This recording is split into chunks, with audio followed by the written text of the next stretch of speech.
Fuji Guys here at CES down in Las Vegas in the North Hall.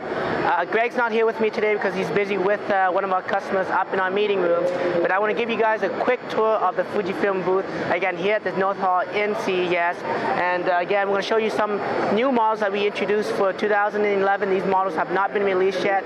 They will be available for March of 2011, but here's a quick sneak peek at the cameras. We first have some entry-level A-series cameras here that are basically going to be retailing for about $95 to $90. So really a very nice gift-style camera. Newest features this year, of course, is we have a 3x zoom, a 5x zoom option. They run off AA batteries. We introduced a new panoramic swing mode that allows automatically of captures of 3 shots to stitch that together. All Fuji cameras this year offer, of course, HD 720p video, with the exception of some new models that offer full 1080p video. These are the A series.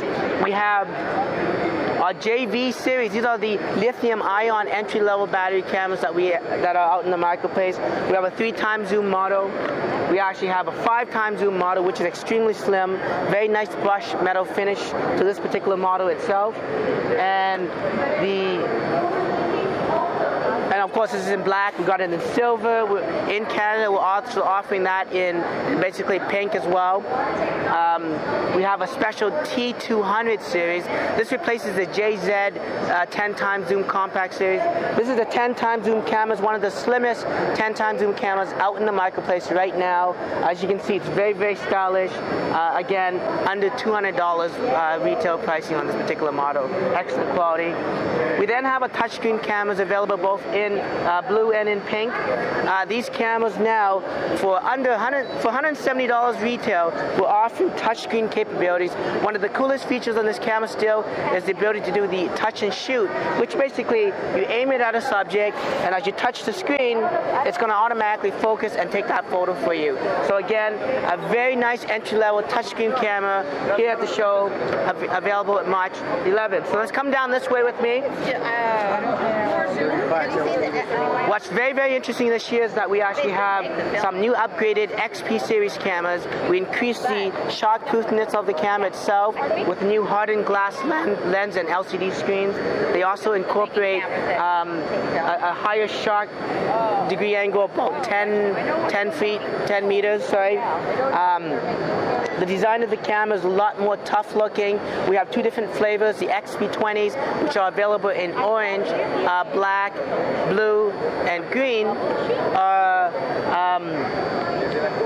are non-GPS edition versions, which really, at $200, you get an amazing camera. Some of the newest updates on this camera really is a 5x zoom lens, but there's also a wide-angle lens. There's also image stabilized, a big upgrade without any increased pricing, and that's retailing for $200. We do have the GPS-enabled versions here that offers geotagging, so that if you are visiting a place like Hawaii and you take a snapshot, maybe in Waikiki Beach, it's going to know that you're in Waikiki Beach. If you go back to the hotel, take a look back at that picture again, it's going to tell you where Waikiki Beach is, how far you're away from it, and directs you back to that location if you wanted to revisit that photo again. Of course, it is geotagging, so software like iPhoto can automatically pinpoint images on a map and quickly show where those images were taken. So these are the new XP series camera, the XP20 and XP30, which is our GPS-enabled cameras. We have an upgrade to our S series camera, the 2950, which replaces the S1800. Upgrade to that is the HDMI connector. It also offers a new panoramic feature that makes it a lot easier to stitch 3 photos together. Again, retailing for about $230 on that. What's new this year is that although we're in CES, we're showing a bunch of other models.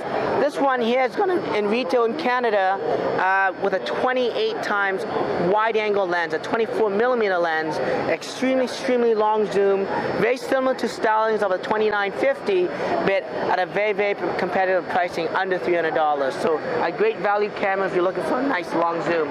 So that's a quick look at the point and shoots. Come this way. So we're now at the EXR station here at the Fujifilm booth.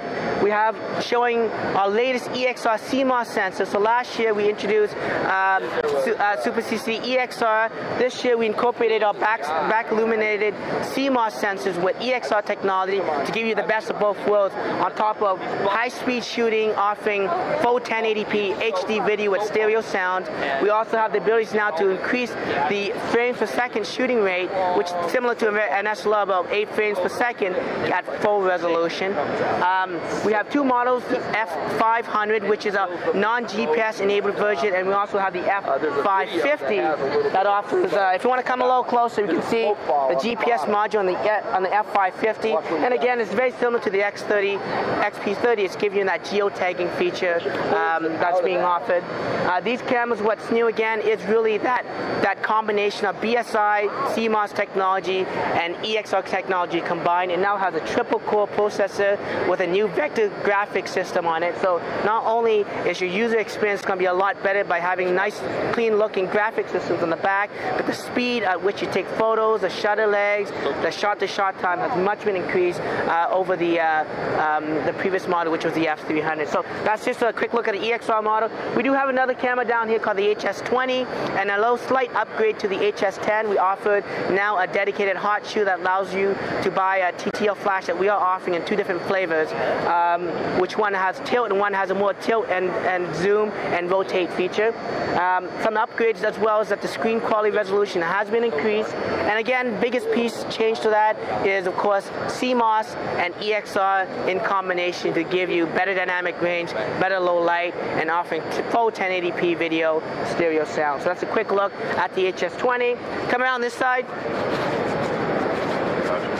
So Fujifilm here is offering a nice demo look at the W3 3D camera. We have a nice model here showing us how this 3D camera is working. We introduced this camera back in fall, and it's still really the only true 3D point-and-shoot camera on the marketplace that not only allows you to record photos in 3D, but also in videos in in HD as well.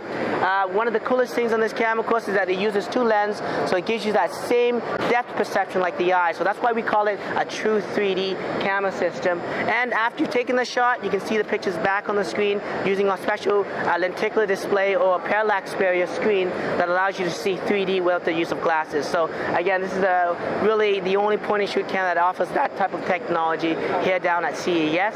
Okay, so just come with me as well.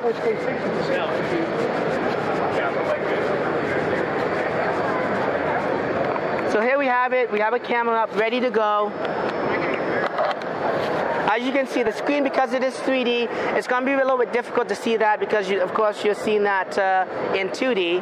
But we're going to try to show you that.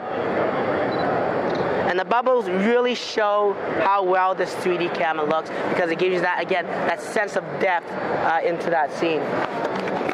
Last station I want to show you guys is over here. So in this section here, we're actually displaying the ability of our W3 cameras to be connected to any 3D compatible TV. So of course we have an LG TV here, but it also supports Samsung, Sony, Panasonic, and of course any future models that offers 3D. It's connected via mini HDMI cable to an HDMI cable to the 3D TV. Of course, at the end of the day, every shot you do in 3D, every photo you do in 3D can also be displayed in 2D. Last but not least, it's our famous X100 camera. This is the first step back into sort of the digital SLR market. Of course, this is more of a niche type of product that offers really street photography as how you saw it in Time Life when you saw war photos taken.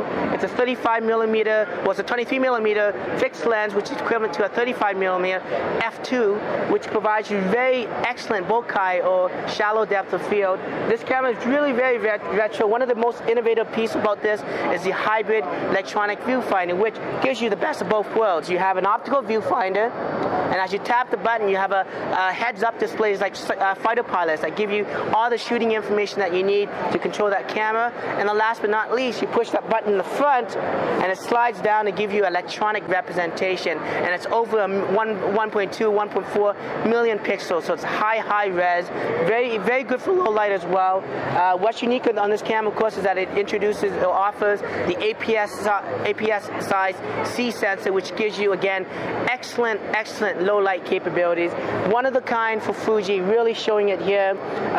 Very retro looking. We have manual dials to control shutter speeds and aperture. You put it on A, you have fully automatic, so you can, all you need is a PHE, push your dummy type of camera, but you can be fully automatic and fully manual by adjusting aperture and shutter. Again, it does have a dedicated hot shoe that allows you to attach external flash that we will offer. This little tab in the front here we can swing open, and it allows us to attach an adapter to put in filters as well as a lens hood to the camera. So that's just a quick little look at there. We've got a little manual focus fly-by-wire that adjusts the focusing on that. So until then, that's just a quick look at Fuji's film booth down at CES. Until then, I'm Billy, one of the Fuji guys.